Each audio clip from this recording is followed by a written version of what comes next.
Hey everyone, welcome back to the Ultrapond podcast. I'm Patient Tadpole. Yeah, and I'm FoeCus, and this is the third episode, Something like that. or right? Yeah, I think we recorded the third episode a long time ago, and then we used audio over it, and then it just feels like we shouldn't release that one. Yeah, it had some Like, issues, so this is our third episode. This is the official third episode. Unless this one gets audio issues, and then we make this one the next one's the third episode. uh, three third episodes is lucky, three Third and time's the three. charm, man.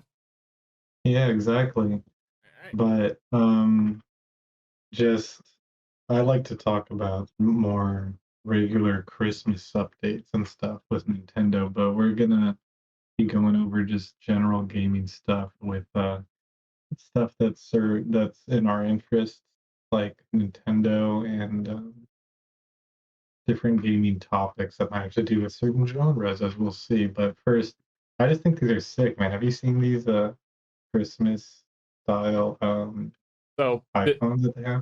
so I have not. This is actually my first time seeing it, just as you're sharing it here. Yeah. So are these like ornaments that you put on a Christmas tree, or?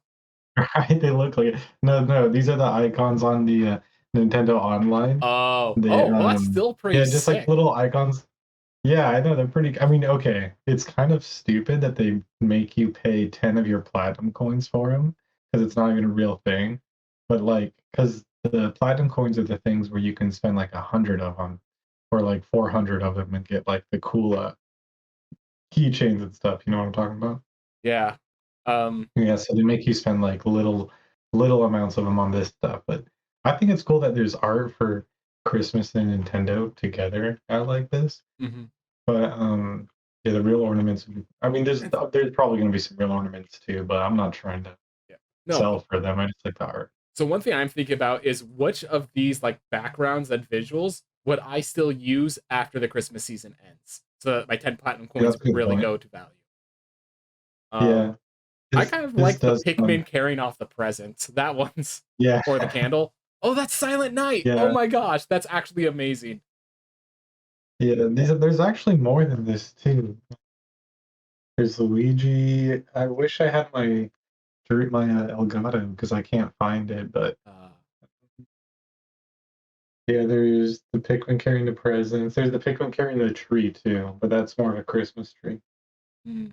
But I could yeah, definitely like see the like if we could get the Pikmin holding the candle and then a background that's just like everything on fire. Just like, all right, Christmas season's over. Time for war. oh, the red ones always had a little evil look in their eye. I always knew they were up to something like that. Uh, Huh. so But yeah, these things are pretty cool. I think I like the Christmas season. I like Nintendo's. Yeah. just the Anyways, the main the top. ability Is there anything to else you want to say? sorry, Yeah. Ability to what? the ability to just like show off and like I don't know, something about the celebration of a season within your game itself. I always enjoy those little events. Where it's like, Yeah. could you imagine if like for if Mario Kart became like Christmas presents to have item blocks for a little while? Um Oh my God, that'd be crazy. yeah. Like online only. Whatever. I used to play a game called Rogue Legacy 2, and during the winter event, all of the monsters and enemies suddenly wore like Christmas hats and stuff like that. And it's just like it's not really that much of an What? advantage, but it's just that little That's additional cool. celebration. And it's always nice to see. Yeah. Yeah, definitely. Especially on the games that you play seasonally anyways. Hmm. But, yeah, it's pretty cool. But the main topic of today's video, or podcast, whatever you wanna call it, is since Super Mario RPG came out, talk about RPGs that this is my picture of RPG, I'm trying to find the picture of it. But, um, Super Mario RPG came out, and, this was a big turning point for RPGs apparently in America, like, it, kind of introduced people to RPG, like, it made it more mainstream because it was a lot easier and more palatable for people. And it was a Square Enix Nintendo game, which that doesn't happen anymore. Like this was the last one to my memory. Like besides Dragon Quest, I guess they do Dragon Quest, Yeah. but as far as Final Fantasy and or messing with any of Nintendo's IPs. Well, I think that's the big theme, that this was a Square Enix game that was given permission to use Nintendo's Mario IP. That is huge. Not only that, but it has cameos of both Samus and Link from Legend of Zelda. Oh yeah, Like, yeah, that's true. it's just, it is like Square Enix is like, we're good at making RPGs. Can we tell a story in this world that infamously doesn't get much to story? That they have to fight tooth and nail for story, and here what was early on just this beautiful campaign of like it had the stuff. Gino is still a beloved character because of how well he was written in that stuff.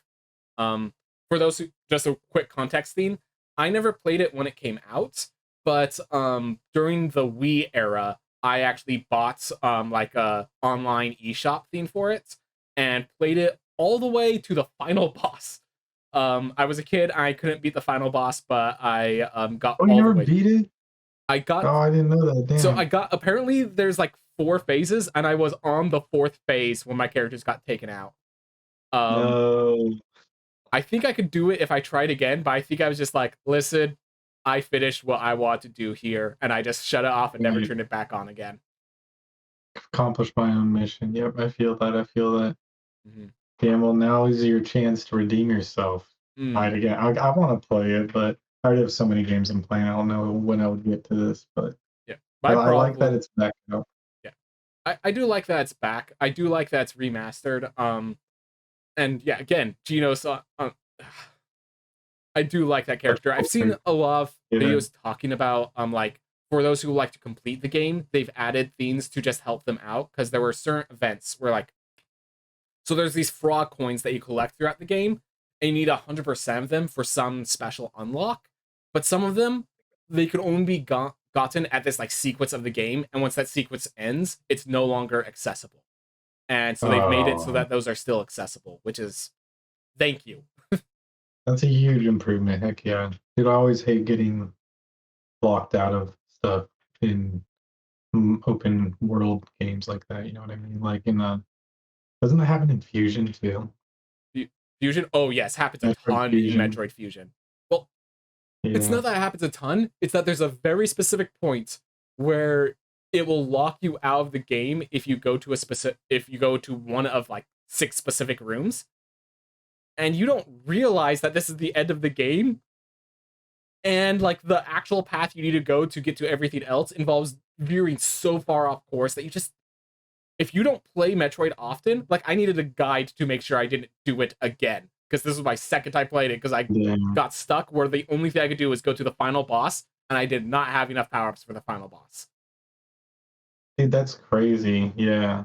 Yeah, that is not a modern. I'm surprised that happened in the Game Boy Advance era, to be honest, but that's definitely not a modern thing that happens, I would say. Yeah. That's interesting. But yeah, and then they fixed that out in this one, so that's pretty cool. And speaking of Metroid, this kind of was spurring, we were just talking about like RPGs that we played our whole lives. So yeah, if you're gonna say more about Metroid Um, or this game too. yeah, I'm going to just bring up a bit more on Super Mario RPG. I think anime I thought immediately disappeared. Fantastic, well done. um, Oh no, damn. What were we just talking about? um, so I guess there is one funny He like thing. made it easier. What? Oh yeah, they made it a lot easier. Definitely knows that with the remastering. Also, but they do, in response to make it easier, also give a bunch of like secret super bosses, which are super cool to see. Um, Oh, that's cool. but Not secret now. the thing is, I don't think I like this was an amazing game. I personally didn't enjoy it enough to go play through the entire thing again, and also get through the price tag for it just to play it again. Yeah, I can't imagine this being worth $60 to anyone that's not a Nintendo stan like me. It's not really worth it. I agree. Like I will state it when I was playing it on the Wii, it was ahead of its time. It was still very much a really good RPG back on the Wii. But what was it, 10 years have passed? Yeah, I think this game's 30 years old too. But yeah, from the Wii that you played it, 10 years even? Yeah. Yeah. So I think I played it 10 years ago, and now it's another 10 years. And the difference is, what was it? What games were on the Wii? The Last Story. Okay. I will say Xenoblade Chronicles was out during that time. But I did play Super Mario RPG before I played Xenoblade Chronicles, so now everything's compared to Xenoblade Chronicles. Yeah, it always goes back to Xenoblade with you, huh? And RPGs. It was the moment that I got into that I really truly loved RPGs. Um, Yeah, so Super Mario RPG, sorry not to interrupt yeah, of you, course. but Super Mario RPG came out in 1996. So that game's like 30 years old. And it's like they want to charge $60 for it. It's kind of a lot. Yeah. It like again, the graphics are cool, but it's like I'm not gonna pay $60 for graphic enhancements unless I'm playing that game already. And Yeah. So for me, it might make sense. I did start it up because like I played your file or because you have it downloaded on the Wii and I have the Wii now. So I started up a file, but I think I got to where I just unlocked Peach and then I couldn't really play too much more. Like the graphics were too bad, but so I might actually like this and event one day I'll pick it up. But Game Peach right is now, pretty far in.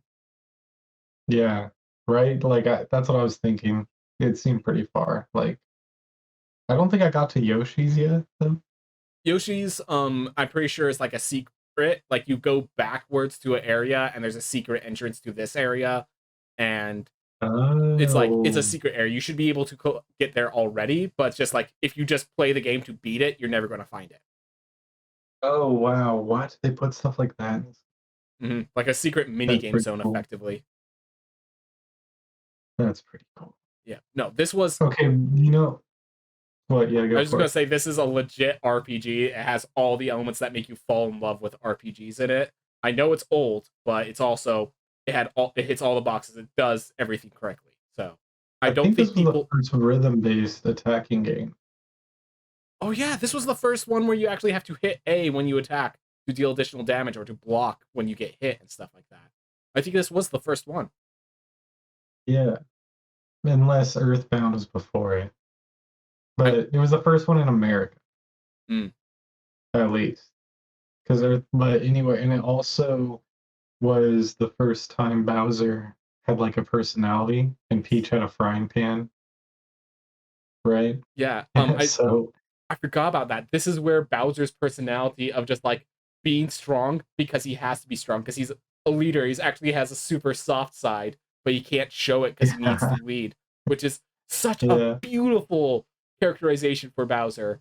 That explains why he like so much needs um Peach's approval, even though he's like the super powerful leader of the Coop. He's the Koopa King, but he needs Peach because he needs approval from other sources. yeah, exactly. It's like his inferiority complex. All right. I think I've Yeah, said pretty all I can sick. say about this game at this point. If you're ready for the next topic. Yeah, it's a really good RPG. It kind of like kickstarted RPG fandom in America. Like we did have other RPGs here before, but they were giving out copies of Dragon Warrior on Game Boy stuff to promote RPGs in America because no one was getting into them. Um, but this kind of got more RPGs in America. But then Final Fantasy VII was the big RPG, but that people ended up getting into in America. That's like the biggest one. And then so RPGs are a huge thing. And the RPG that I'm stuck on right now actually is Pokemon Mystery Dungeon DX. And you remember playing that game or the original Mystery Dungeons, right? Like that series started on the Game Boy Advanced. And did you play that? Yes. So I And give me played like yeah, a little bit. so I played through Red Rescue Team and I played through Explorers of Time as well. Um both those games are fantastic. They're What's more Explorers of Time on? I think that was on the DS or 3DS. Okay, Um keep going. Sorry. but yeah, so basically these games I can't remember what the it's called Mystery Dungeon is actually the name of the game they're based off of, And so they added a Right. Oh bunch of yeah, yeah. like all of the Pokemon elements, which adds the Pokemon damage, weakness, and strength theme adds so much to it, and just like actually being a Pokemon where it's like, okay, I'm out here. There's a bunch of water types. I'm a fire type. I need to back the hell up. This is terrifying. Like, Yeah, exactly. Because it's like a grid-based fighting. It's like, so yeah, what's the mystery dungeon is like a grid-based dungeon crawler. And so it's grid-based fighting dungeon crawling with Pokemon. So yeah, you come across the wrong type and you got to get out of there because they'll like get you in 2 hits. yeah. And yeah. I still remember just you get sticks and rocks, and I would just like, I'm about to enter a new area. The first thing I would do is I just like toss a rock and see if it auto targets that hits an enemy. I'm like, okay, back up. Like, I think I've defeated enemies just like backing up and throwing sticks at them and stuff like that. Yeah, I've just started diving into the item throwing, but because speaking of item throwing, there's so many different like possibilities for team construction. So I just looked it up. The first game that came out was on the Game Boy Advance and DS. They both came out at the same time because you could like link them up through the putting it in the bottom cartridge of the DS and the top cartridge because the top cartridge played DS games and the bottom one played Game Boy Advance games. So you could like link them up or something. And the new one on the Switch is supposed to combine both, and that's the one I've been playing is the Switch one. But dude, they add so many extra abilities. So first of all the Pokemon, all the little, so you take 3 at a time into these dungeons. And the dungeons are just the most basic grid-based gameplay you could ever, yeah, uh, you could ever imagine. It Like is very mystery. basic grid based area, and like it's literally the fact that these are Pokemon, that they have all these special moves, and that they're all like have this damage type adjustment that you have to address, that makes it so interesting. um Yeah, exactly. This one. But um yeah. but I remember when I Pokemon. played it, I remember the one that I played on Explorers of Time and Darkness, and my team, I had a Skitty in front and a Pikachu in the back, which just felt like the like it. So in case you're wanting to do a That's personality nice. test before you start the game, and that Oh personality yeah, that's test, also how your story's decided. yeah, you decide your star through that, and then you get teammate Pokemon afterwards. And I always like I got Skitty as my starter, which as a kid that felt pretty rude, but as an adult I'm like, nah, that's you're right, I'm a Skitty. Yeah, like a Hufflepuff kind of thing. Yeah. And then who'd you choose as your partner? Because you get to choose a partner Correct. after that. I chose Yeah. Pikachu, and Oh, okay, it okay. it worked out fantastic because like I could use Scene to knock out a bunch of Pokemon, and then Pikachu could just deal damage because it's Pikachu's really good at just like speed and damage, and gave it that setup for it was, I think that's how I beat the boss. I think, yeah, I faced Dialga. I just put Dialga to sleep, and Pikachu discharged it until it died. Oh, nice. Got so That's lucky. pretty dope. Uh, That's hella sick. Because, yeah, they're like just putting stuff to sleep and like moves that do spread damage are so much more insane in that game because they do it in a whole room. So basically, every dungeon floor is a series of interconnected rooms, kind of Binding of Isaac style, bit like that. And like in the rooms, you can have like these waves of energy stuff. And then, did you want to say something? yeah. On that waves of enemies, sometimes you get a room that's an ambush, and they'll just drop like Oh 10 yeah, Pokemon on you at once, and then Pikachu uses discharge, and now it's a room of 3 enemies, and they're all half dead. yeah, yeah. So you have these spread moves that will hit the entire room.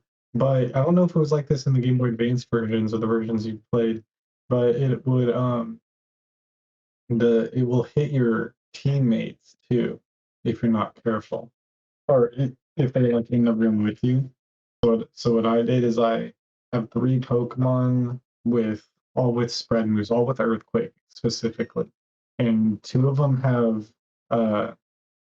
So this is there. For the first thing I wanted to say was it's set up like Mystery Dungeon, um, but because it's Pokemon, they all have stats just like Pokemon. So they have attack, special attack, like so all the stats are like Pokemon. All the attacks are just like Pokemon.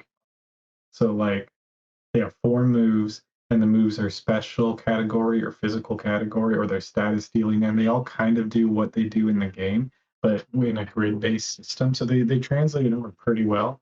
But they do make some moves kind of overpowered, like the spread moves like Earthquake.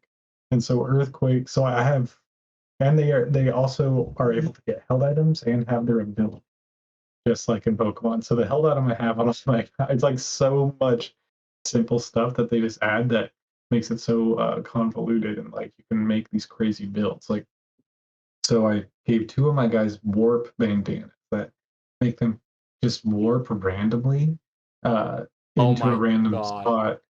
Yeah, and then they just have spread damage. So then they'll just warp into these areas like ninjas and then like explode them with earthquakes and just kill everyone in the room and then warp out and then warp somewhere else. And if they end up going against a flying type or someone with levitate immune to earthquake, they can normally still kill them. But if they get like surrounded or something, warp me down and just warps them out half the time. So it's like a really good build, and it's like just two of my guys warping around, and then I'm just running around exploring. Mhm. And I don't know if this was in the other games too, but there are these things called rainbow gummies that Mhm. just they upgrade any stat, and all your stats I think are infinitely raisable. Mhm. Like it's hard to get the it's way harder to get the evolution or raising and evolution items. But that's what makes this game so fun is the collecting of items and stuff. But did you have anything to say on the battle systems Um of the game? and on the gummies specifically, that it's just like it's Okay, that yeah. always constant expansion that like you can access. That's pretty cool.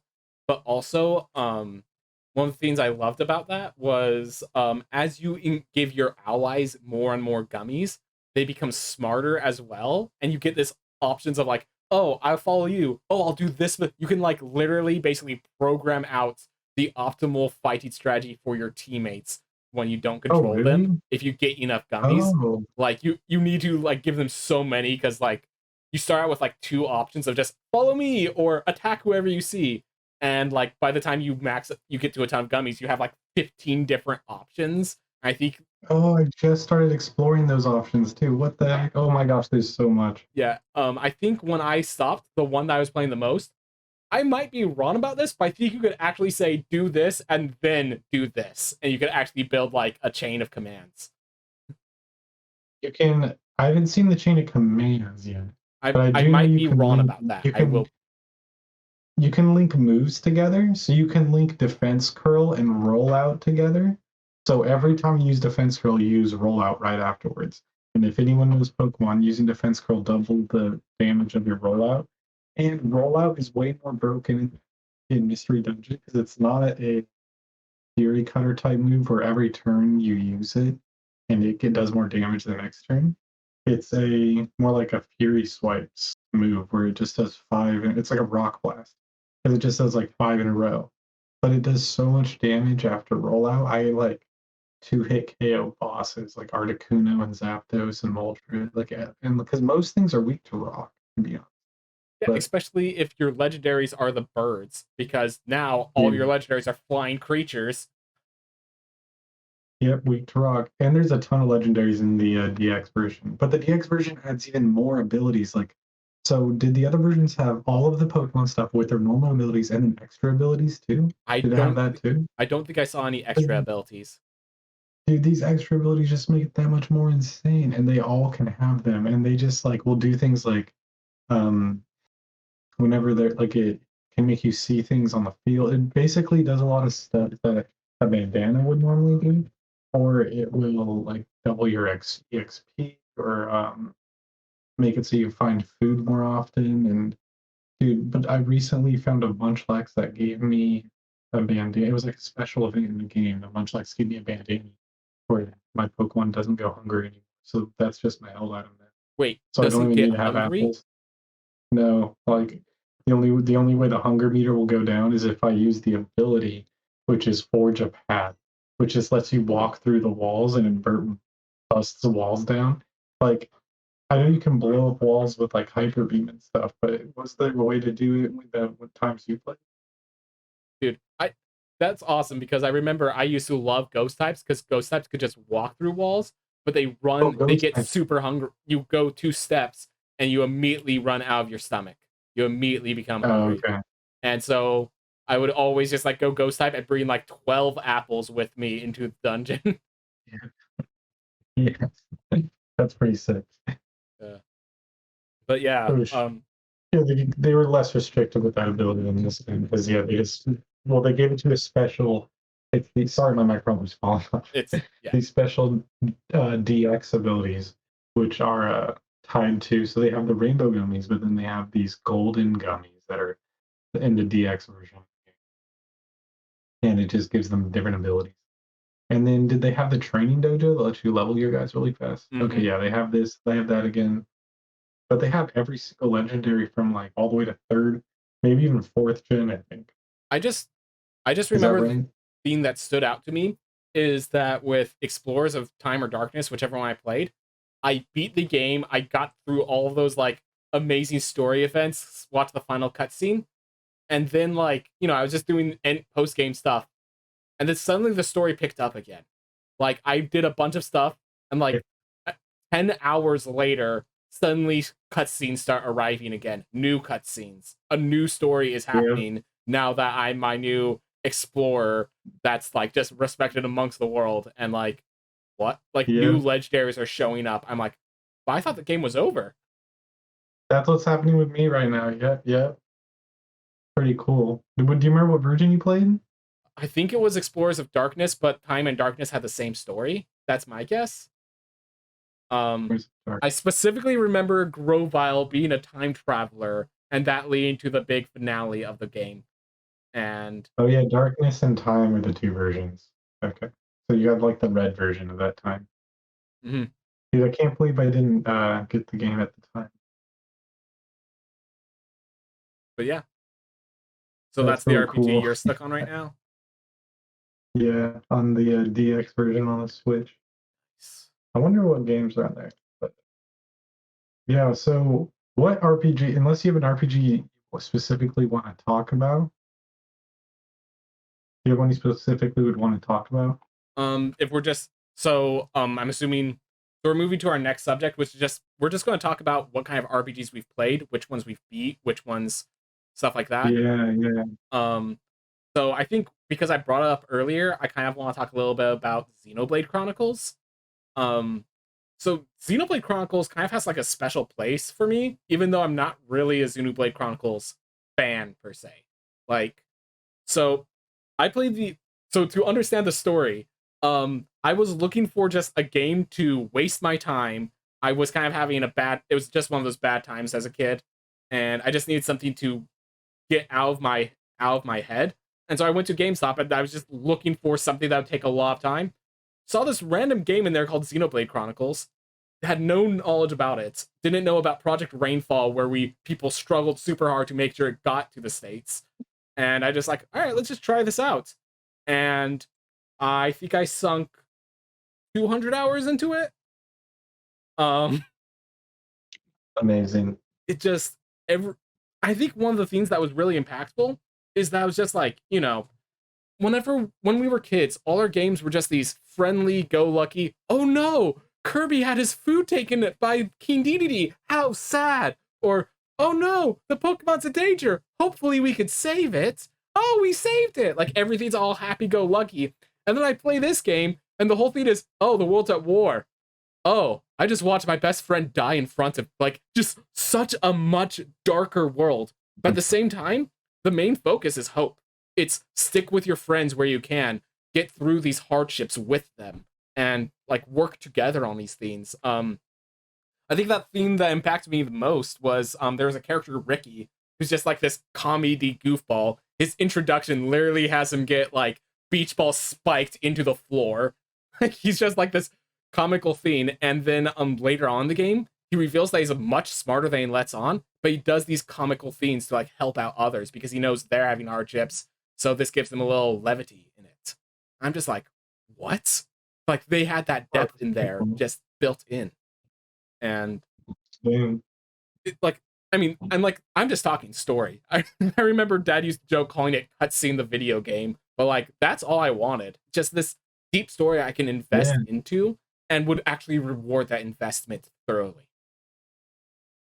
Yeah, and the story is a big part of a lot of RPGs. Like that's what you're saying, even with I'm not trying to bring it back to Mystery Dungeon, but that's like the experience I'm calling from, you know? Hmm. Like Mystery Dungeon, it is like more story as you're going on, and it's like the leveling part, and then it's like the reward for you leveling is all this story, or the reward for your story is now you get to level these characters you're attached to. Like the RPG that I've also been playing recently, I've been playing a lot of games recently, is Fire Emblem Three Houses, where it's like, I guess it's kind of like Persona. I've never played Persona. Like it's like a school and you like talk to the people and there's like a whole social dynamic that has to do with your character and the other characters, and then you go into Fire Emblem style tactic battles, but it makes the battles so much more rewarding, and like they can have on field dialogues happen where they like talk to each other on the field and like build the relationships, and the relationships raise the stats, and the stats better the relationships. Like whenever you kill an enemy next to the person, then your relationship goes. So it's like they just both work in tandem so well. And it's like super cool and interesting. And it's cool when games do um, like distinctive things like that. Hmm.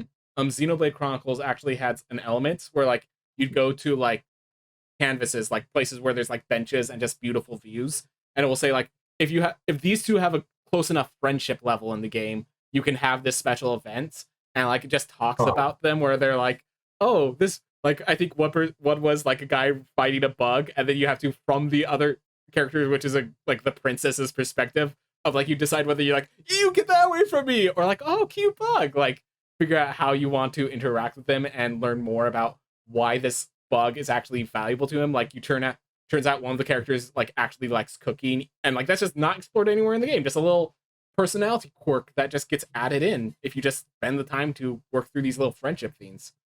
yeah. Yeah, those things are hella cool.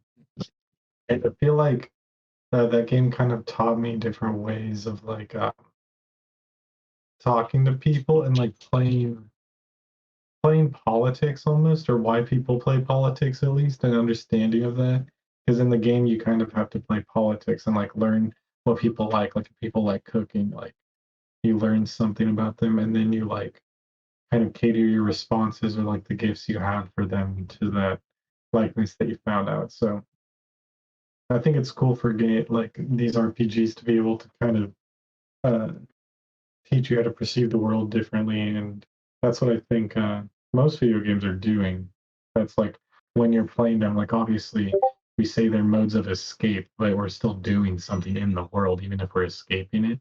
And like you were talking about Xenoblade Chronicles going through a hard time as a kid, it's like it taught you how to get through that, you know?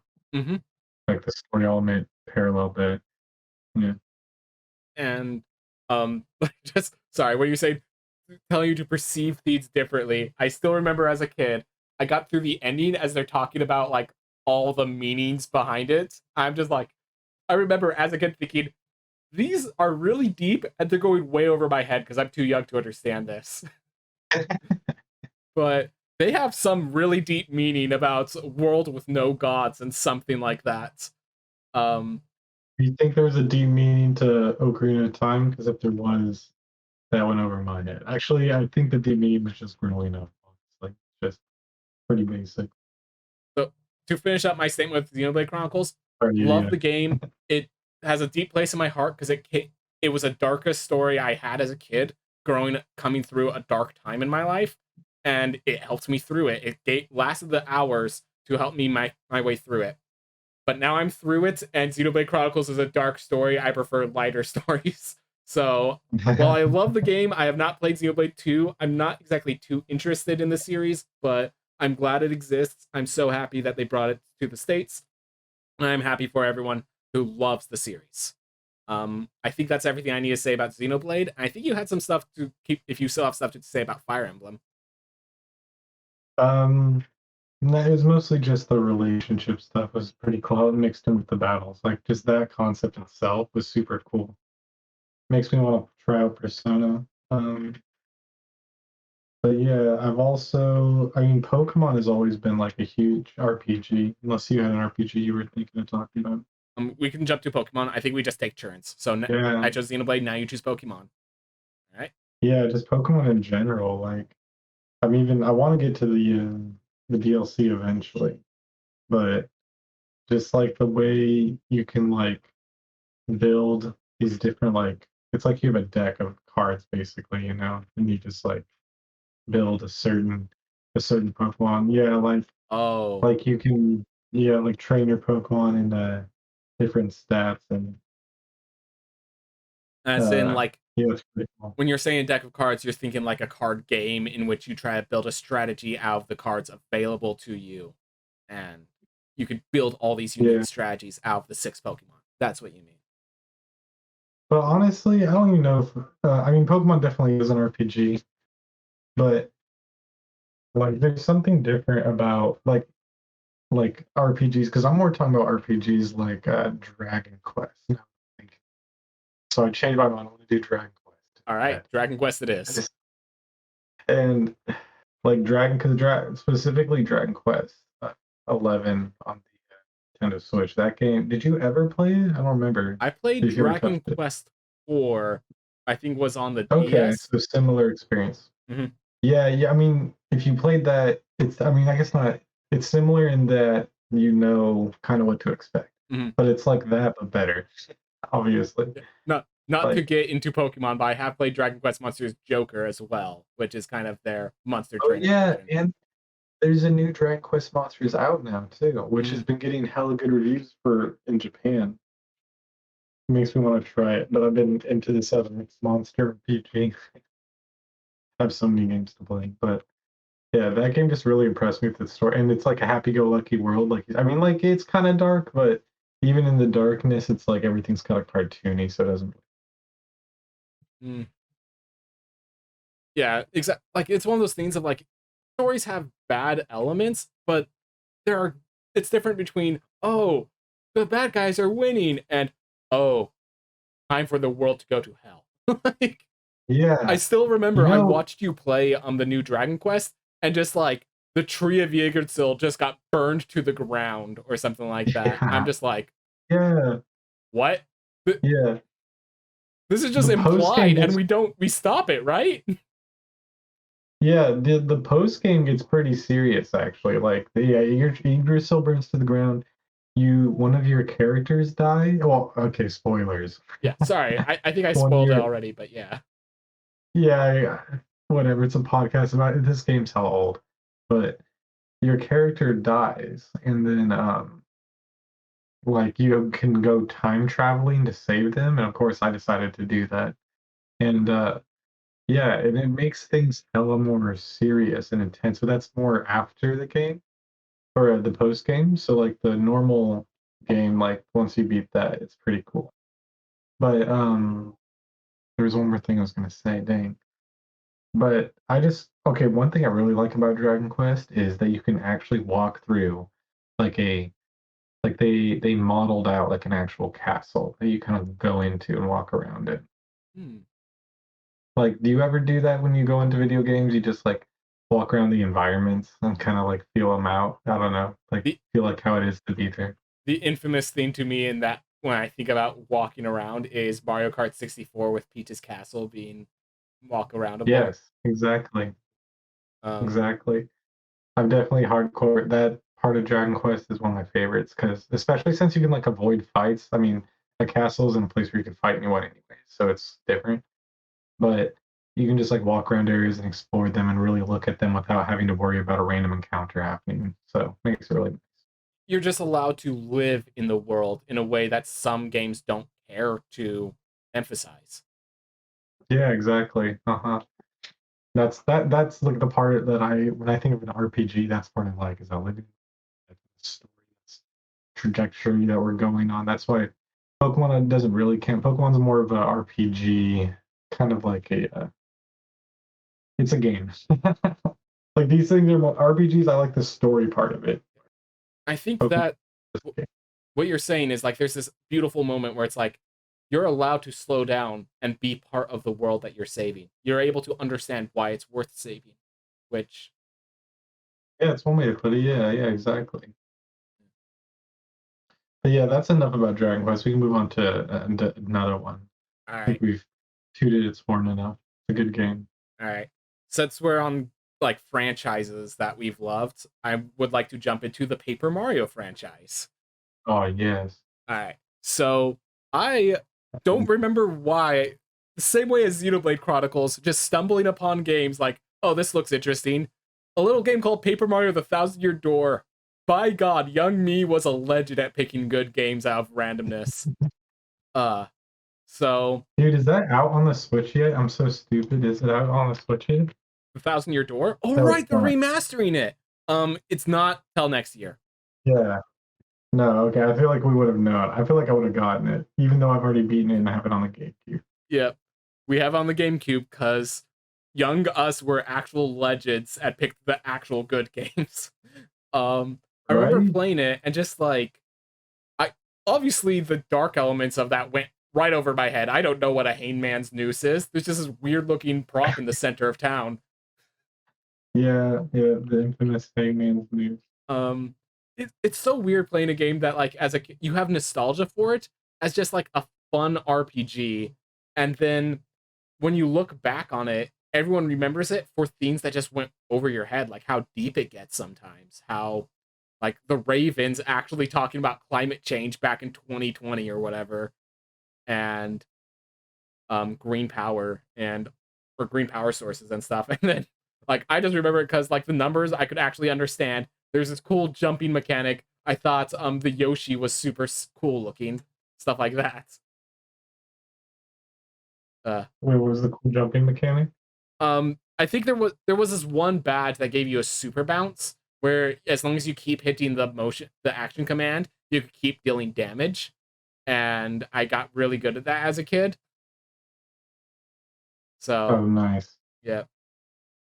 Um Oh, yeah, you can just do it infinitely. Yeah. So it came out in 2004. So oh it was talking about climate change and stuff in 2004. yeah. If you look at the conversations with the Ravens specifically, the Ravens are like they actually imply Yeah. that the Ravens are super smart and they overhear everything and they're talking about it. Dude, I actually beat Thousand Year Door pretty recently. Like, it was before I moved to Sacramento, or before I moved up here. Oh, I'm gonna bleep that out. Yeah. Probably should. I don't want to say like exactly where we're at. Don't worry about it. Yeah, yeah. But but yeah, I was playing it. So it was probably like 2 years ago, 3 years ago. So it was Huh. kind of recently for a game that came out in 2004. It came maybe almost 20 years ago now. Mhm. But yeah, it was way different, way cool. Like I think I just watched you beat it as a kid, but I beat it recently. Just like I did with most Legend of Zelda games, just watch the other person beat it and get the fun by budding. Right, imbibe the experience. Yeah, this is the train car mission. Do you remember that one? The murder That's mystery. probably that was I think that was my favorite because I my first playthrough as a kid, I didn't get to it and I never watched you do that one either. So like it Oh. was such a surprise to me to get to it. I was like, what? This is so sick. That and then the Richie place after that where you have to go behind the walls, find the secret badges and stuff. Mhm. Yeah, I think that was my favorite part of this. What was your favorite mission in this game? My favorite chapter? Mine easily the favorite chapter was Dupless stealing your identity. Just so like Oh out of left yeah, field of all in right, the well haunted that was a house short thing. chapter, and then just suddenly, why is the screen here? Yeah, and it was like he took your body. Yeah, that was crazy. And you had to convince. Yeah, that was such a cool chapter. Mhm. Yeah, I didn't know about that one either. That's crazy. Like, but for some reason, the train one just impressed me. But Again, you if saw I, me fight Dupless as a kid, probably. oh, I did. Oh, I thought I didn't. Okay. If I did, I did see you fight Dupless, but I don't remember it. But maybe that's why it didn't impact me as much because I did have that like unconscious memories. Possibly. I don't know. Hmm. I liked how like you end up befriending who was the villain in a previous chapter to be your new party member, stuff like that. Was like, Vivian was the oh, that's right, the ghost. yep. Yeah, she was sick too. There's so many characters, and then you can also befriend that anti-hero, the rat. if you like, I ended up going the right direction. Yeah, these type of RPGs are more my effort level. Like I've been on Dragon Quest for like years, at this point. Like I don't read that if we're talking about because I completed it, but then there's like extra endings and I haven't gotten past all the post game and stuff. But this game I could beat in like a year. And like, I mean, obviously I'm not playing it for a whole year, but it's like, it's that amount of time that it feels like it takes. Yeah. And like these games do have a lot of post game. I remember going through the pit of 100 trials for this and enjoying it. Yeah, I think I did too. Yeah. But It's not that bad actually, and you can skip a lot of floors. yeah. So And if you're it's smart with not the actually chef's, under metal. I remember I was trying to figure out all the recipes for the chef's cooking and like I didn't know I could just use the internet back then. So I actually had to do it Oh my through god, practice really? and trial and That's error. awesome. It didn't matter because I figured out life mushrooms with syrup always like mushroom with syrup always had a positive result. So when I figured out just put life mushrooms with the most expensive syrup, and oh hey look, it's if you drop fully heal your character and your flower points, suddenly the game became a bit more trivial. Dude. What was the recipe for that? It was a life mushroom and like the highest level syrup. Oh my gosh, that's dope. Alright, there's the cheat for everyone listening. I remember it not being that hard. Like I didn't have to do any grinding or anything, but you could easily. But So on the it's not that hard. The game became a lot easier after I had to grind to beat the dragon because I didn't realize the first boss equipping the the cricket cricket. thing actually makes it Oh my weaker. gosh. So I actually had to beat it manually as going as hard as I could. I did it, Oh my but I had to do it the hard way. Uh dude, that's insane. yeah. This dragon ring. Yeah. Which I want to say that yeah, Hooktail is the name of the dragon. Hooktail was like a Yeah. great like mini element of what you could do with a game. Just like, all right, here's kind of a story element. Here's a reason for a heroic journey. Here's a puzzle in it. Like, oh, he has his weakness. It starts with crit and ends with icket. And like just realizing, oh, Yeah. this badge that this sound effects badge actually is what he's weak against. That's just like what as a kid, I never figured it out. I had the sound effects back, but I just hated the noise, so I just unequipped it. I'm like, where's this cricket that I'm Dude, supposed to find? yeah. I would not have figured it out either because I had to look it up in my playthrough. I was like, I don't know what to do, and I looked it up. I was like, oh, cricket. But yeah, that's it is cool that they like make you think outside the box, like you said. Yeah, and dude, that just reminds me how much gaming is different. Yeah. Yep. And I also like that, like the level up system, like the badge system is so versatile, and you can just decide how much you invest into the badge system. If you just want to Mhm. level up flower points and healing, you'll get enough special moves through just like increasing your jumps and increasing your hammer, and you don't really need too many badges. But also, if you want to go badges, more versatility, less strength, and just piles up. Yeah, yeah, it's pretty cool. Yep. After Too that, I bad they also ripped it all out in Origami King. That's all I was gonna say. But what were you gonna say? just that I also well, I don't really have anything new to say. I also beat the original Paper Mario, which was fun, and Super Paper Mario, That was a which good one. I will say I wish I had a better sense of how that story was going back as a kid. Like I recognized that there was some cool elements, but I was also kind of annoyed because mechanically the leveling system where badges was so amazing, they really underperformed the leveling system, and everyone just focused on that.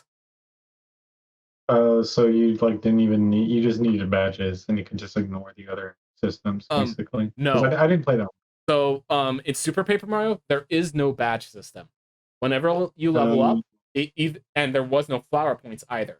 Whenever you level up, it just chooses for you. It either increases your health or it increases your damage output. And it's not even like you get to maximize one. It's like wow. And there were just certain things where like if you accidentally grind a bit too much, suddenly you're two-shotting enemies. and suddenly the threats of encounters goes way down, and it The it's story wasn't good enough to justify or make it still fun with the that. story was great, but it's like story without gameplay. And there's a difference between Gotcha. RPGs, which are strategic but slow, and this, which was theoretically strategic, but everything was dying in 2 hits. Right. Damn, that sucks. I will state the Um, story where you go a million rubies in debt. That was not a fun episode. Sorry, I recognize what you were doing, but that was hell because I didn't realize there was a vault I was supposed to steal from. there was a what? There's a chapter where you end up like a million rubies in debt, so you have to just do manual labor to get those rubies, and it's specifically made so that the manual labor is boring as hell, so you don't do it. You have to instead you go try to steal a vault. I spent way too long Uh, doing the manual labor. shit. It pays you like a cent an hour or something, Something like that, and yeah. It's that's you hit hella a funny. block, and every time you hit the block, you gain 1 ruby. Wow, and you just thought you were supposed to remake it. That's hella funny. Yeah, those games are weird like that. There was this bidding thing in Origami King. That's the most recent one I played. Or the most new one I played. I think the most recent one I played was actually just Paper Mario for N64 on the but where you have to like they're like, oh, we're selling it's like some star whatever the thing is that helps you progress the game. And they were doing a bidding war and they started at like 100,000. I was like, damn, no, I can't go that high. Like, okay, 80,000. And I think I bought it at 80,000 just because I'd just gotten a ton of gold. But you can just say no, all the way down to like zero, pretty sure. And it's just like, damn, I just wasted all that money Yeah. on that. I think I watched a video on it, and yeah, what happens is if it goes low enough, one of the Koopas buy it, and then you just ask them if you can have it. You explain the situation to the Koopa, and they give it to you.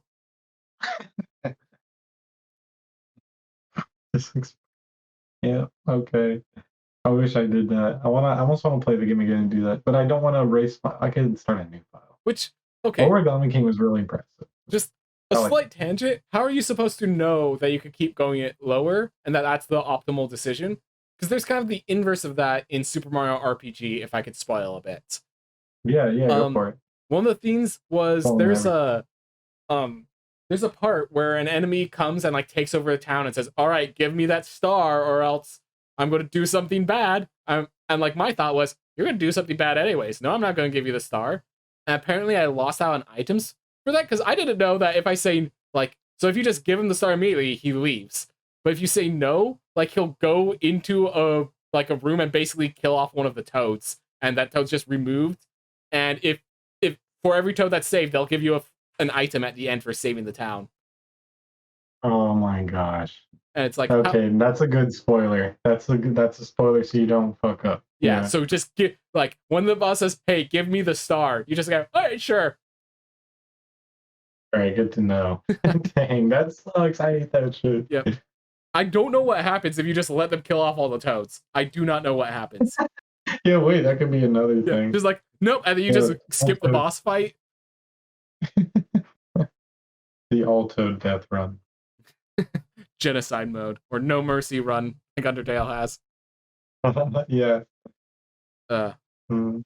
Yeah. So wait, you never played Origami King, right? I watched you play through the entire thing. Okay, Therefore, yeah, as good. far as I care, yes, I played it fully. Did I ever touch the controller? No. They can make another one. Dude, it's crazy to think that bring it back to my RPG also. Um Peach's personality kind of just started in that game and now she has her own game. Like that's pretty cool. Mm.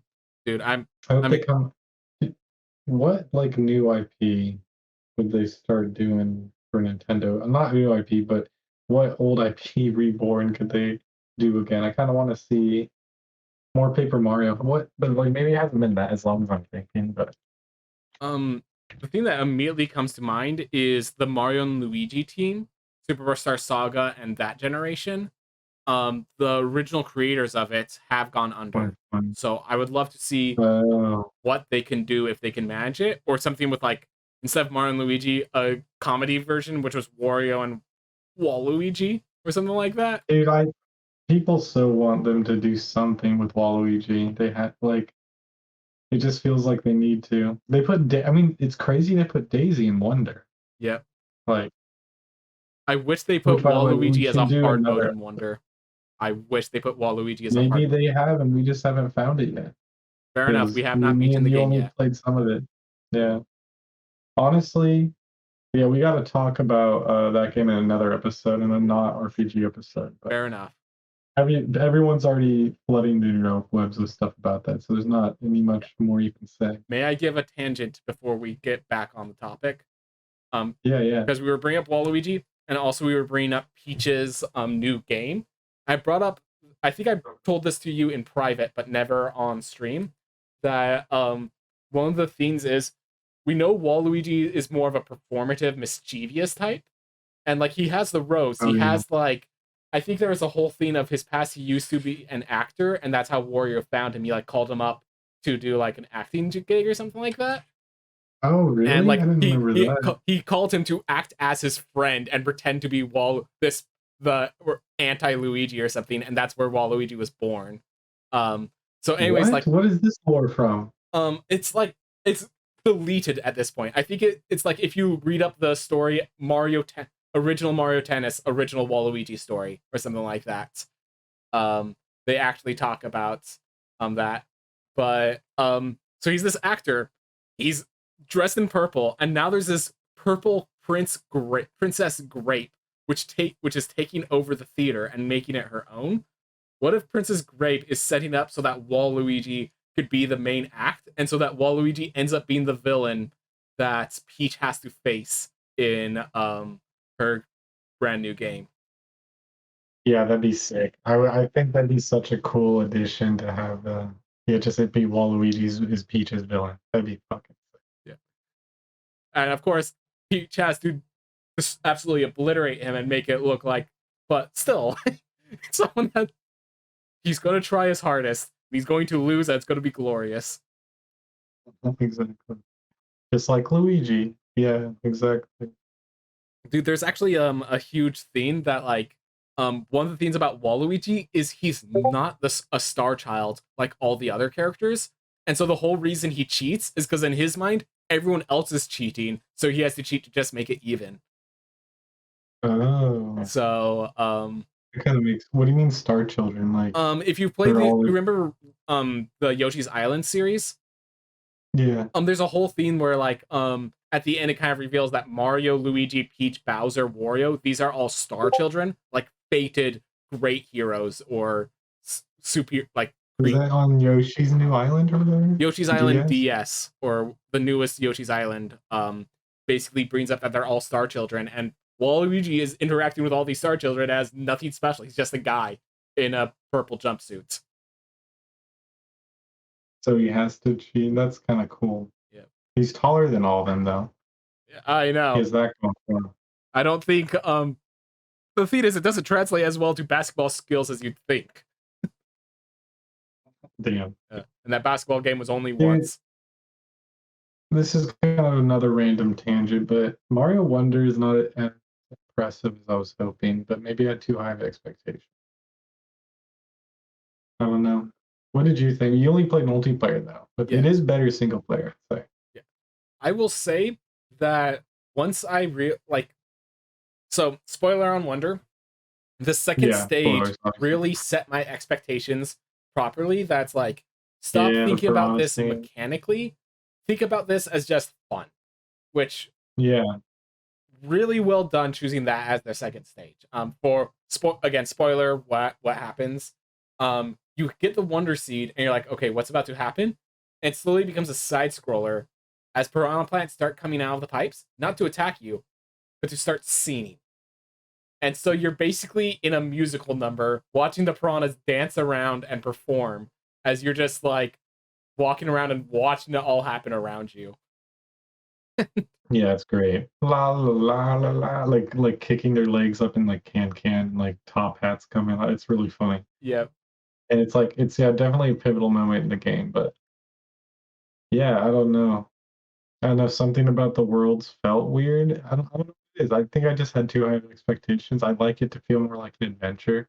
This felt like because of how many worlds you could just skip, it didn't make sense for me to play every level because none of the levels felt distinct enough, even though I think the thing is they were all so different and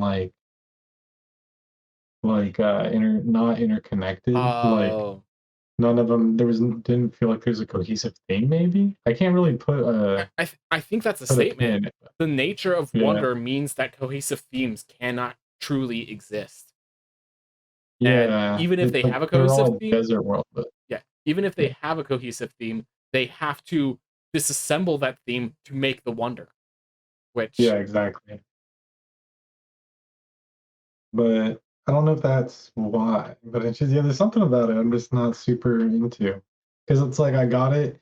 I ran through the story really quick because you can beat the game really quick if you want to, and then I just played other games, and I don't know. I feel like I've been looking forward to a new art style Mario for a long time too. I think it's just with that nature. So this is something I want to like bring up as a topic for wonder. I feel like Yeah, its desires, what it's trying to do, conflicts with itself. Like, for example, as you're saying, Mario has this theme, and then Wonder just says, "Hey, whatever theme you have, throw it away so we can do this one-time event." That's already built into the way that system works. But then, on top of that, a lot of the stages, the way that the Wonder Seed works is you're exploring the stage, trying to figure out where the Wonder Seed is. It keeps you very observant of everything going on and makes you play it very slowly to try to see every secret, try to complete the level. But Mario, by nature, is kind of a momentum based game. It is a game where you're trying to, where like sometimes the most fun to do is just sprint forward. You see something and you react in the instant. And you have to stop and yeah, really think through why is these blocks here? How does, while the new power ups are super cool, like the elephant power up, now I have to consider every time I use water, am I going to need water later? Can this interacting with water do something interesting? And it's like, yeah. And that's a different kind of Mario, and I think this is like a love letter to Super Mario World players, so Super Mario World lovers, because I agree. I think it's like a different kind of Mario gameplay. But yeah, I definitely like the run and gun momentum based like Mario 3 style. Yeah. and that's the thing. Like, I feel like the momentum based game is here, but all of it, the themes incentivize otherwise. And it's this weird thing where it's like, it wants to be a platformer, but the wonder element makes it want to be a puzzle game. And Or like a Metroidvania, but not because I think it's not quite Metroidvania, but it is kind of like yeah. yeah, going back and completing the levels and finding all the gems and stuff, or the coins in this case. To the point where I almost feel like the game is better like this game is going to be amazing for speed running, but as you're building up to that speed run, Oh, it's like until you learn everything, it's really difficult to like feel in a state of I know what I'm doing, which is a weird place to be. It's yeah, yeah, that makes sense. That makes sense. and then I will have to state this with the multiplayer. One thing that really sucked with the multiplayer, um, you still are limited to one screen, which just Yeah, is kills momentum. yeah. So if one person wants to stop and look at what's going on, well, I guess we're both stopping to look at what's going on. If both one person wants to Yeah, run, or no stopping allowed. You're gonna get thrown off the screen and die.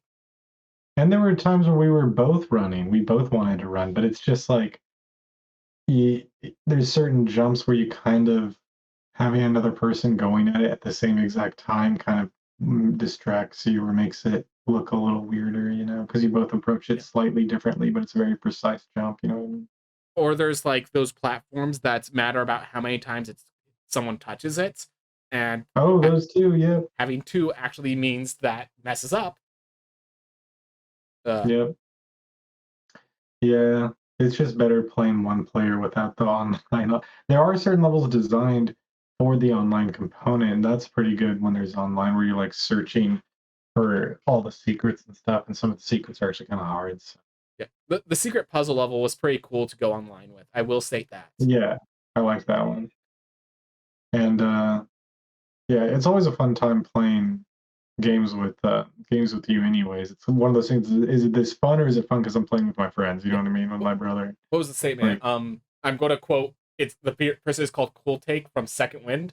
But if mhm. there's if a game's fun with if a game's fun with friends, that's more a compliment to the friends and not to the game. Yeah, yeah.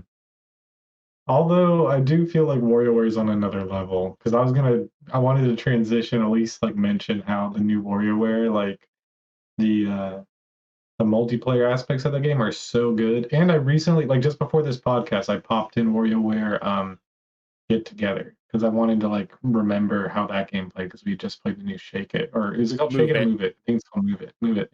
And like that game's designed for two player. Like I literally am playing one player and I'm only using half the screen. Like like this half of the screen is the only one where things are going on. But like in the mini game it goes transition sequences. It's like just half the screen and that kind of sucks. But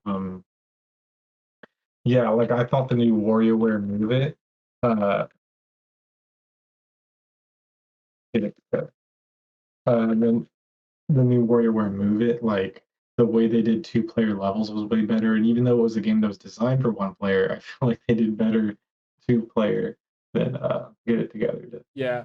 So in case you're wondering, we played WarioWare Move It to we played both of these games through the story together when it came out. Yeah, This so the first one, Get It Together, it's like built for that, and there was this kind of interesting dynamic where I would pick characters that were obviously not built for to be very versatile. I'd have to struggle through that. And like there was some interesting stuff where you select different crew members and stuff. But at the end of the day, it's felt like the gimmick was that you could play with any character, which meant the games were not balanced around any characters by nature. And yeah. Like each character would have a different ability or a different direction they could shoot or a different kind of hindrance, honestly, to their movement. Some had like advantages in movement, some had hindrances to movement, like would jump in a like pendulum manner. So you had like one, two, it would just auto jump, and then some would fly, some you had to jump, and it was like it makes the games really weird. And it's like it's fun in a way that's like, oh, this is wacky, weird WarioWare stuff, but as far as like actually like like more simple and like actually like just better designed maybe? I don't know. It's not really is it bad designed? Is that what it is? It's just it's like so their focus was on making I would say this, every mini game was built so that you could beat it with any of the characters, which meant right. none of the mini games felt unique, or none of and by nature there was a limitation between mini games and characters, and just yeah, the They're like design stages. had limitations that were too severe. That's the way I would say it. Yeah. That's a good way to put it. Okay, limitations that were too severe. Okay. Yeah, it makes sense. But WarioWare Move It, dude, the different poses and stuff. So yeah, when we played this game, there was kind of the nervous state of two-player story mode, wondering if it actually does story mode properly, like with two players, and it felt perfectly fine and good. So yeah, it's all Yeah. these little poses and just fun things you do. And there's this hilarious thing where what happens is these games happen super fast. If you're playing, I think if you play two player, it actually happens a little faster. And so what happens is either there's a game where both of us have to play it and work together, both beat it, or one person plays it, it's extra fast, and like what happens is we both realize what we have to do, but then it's too late, and but then they'll say tag in, and suddenly whoever was sitting around watching now realizes, oh, I need to act, and like it will then throw that mini game to them, and they have to do it now that they know what's going on. Yeah, it's really good. Sorry, That tag in mechanic is so good. yeah, Like like that's a huge part of what makes it so fun because it's like, all right, I can save you, I can save the day, and yeah. yeah, Just watching everything like in danger. And then and I think the best part was there were some games where it like I'm sure single player you can do it, but multiplayer it's like you have one person's using one control and one person's using the other. Like the one where one person's waving a fan and the other one's moving around so that the fan hits all of their body. yeah, yeah. So yeah, shaves them. That's a really good one. Yeah, Yeah, like I'll just be standing, spinning around like one of those car wash things. yeah. And there was also the one where you have to get bucket water from like a river to a house. But if you have two players, it's a bucket train system. So one person says grab it, pour it into the other person's buckets. Two. Yep. Yeah, those are really good games. Yeah. Like that's like what I've wanted to see from WarioWare for so long, it feels like, to be honest. Like just stuff like that. Oh, what? There's a Galactic Quest party mode? We never tried Yeah, that. we never went into the multiplayer party modes. The 2 to 4 players. Oh, I didn't even... Yep. They're probably all trash, to be honest. So we probably can't miss out. Like we already tried out so much of that game. The main part is just, but is it worth $50 for Bit and I remember Probably. someone bringing up the topic of whether it's worth $50 and noting that the very joke of the original WarioWare Incorporated is that he was trying to sell these micro games for full price. And Right, he's kind of doing that. so And now art or life imitates art. yep. So yeah, on the Oh, question of if it's amazing. worth that money, I will say it is that money worth one really good event with your friends? And on that caveat, do you have two Switch controllers already? Two like Switch controllers with the wrist straps and all of that? Because Oh yeah, 2 pairs of them if you want to play with 2 people. yeah, Yeah. so you You need both need a four with wrist straps on each. And yeah, if you 4 don't have Joy-Cons with that, which suddenly it goes from like a $60 purchase to like a $130 purchase because those are expensive. I just bought a new pair because I was gonna go over to a friend's place and play with them, and I'm just like, this is costing more than the game itself that I was gonna play with them with. yeah, it's true. So Yeah, not if I luckily take care of all my Nintendo stuff like that though. I will say if you already have that stuff, I would say it's worth it. But if you're buying the additional stuff for this, it becomes too expensive. Yeah, just for like a quick night. It's in like it's kind of like a Jack. It's not even Jackbox because Jackbox is casual enough. I'm trying to think of it's very casual, but it also expects you to be kind of weird too. That's as far as like socialness goes. Like Yeah. I can't imagine who I would play this with besides you, or maybe by myself, and I would just have kind of a good time with it by myself or something, or like someone really close to me, like my girlfriend or something. But like I can't like what context would you play this in? You know what I mean? Like game's already weird enough. Like I Mm-hmm. feel like you can get away with Smash Bros sometimes. Yeah. Like what was it? There some of those stages are super fun, or like the thing that asks you to do is like draw with your butt. That's like Oh there's my certain gosh, people yeah. that you show them that and they're just gonna say flat out no, I'm not, we're losing a stock, you know? Like Yeah, seriously. or It's definitely kind of like drink. You could I could see someone bringing this into a drinking game center. do Like you think they can figure out it's fast like enough when they're half drunk?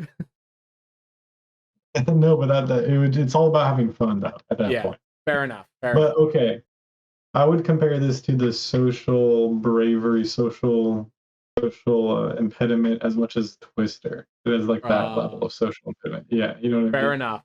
I respect Where that. it's like kind of it's appropriate in certain situations, but everyone's gonna be doing something different. Yep. Especially the squat situation it gets you in. Oh, the squats and like this sumo thing. Sumo thing, and then like the squishing the balloons with your butt. You have to Oh like my gosh, pop them. Yeah, they do some weird stuff in this game.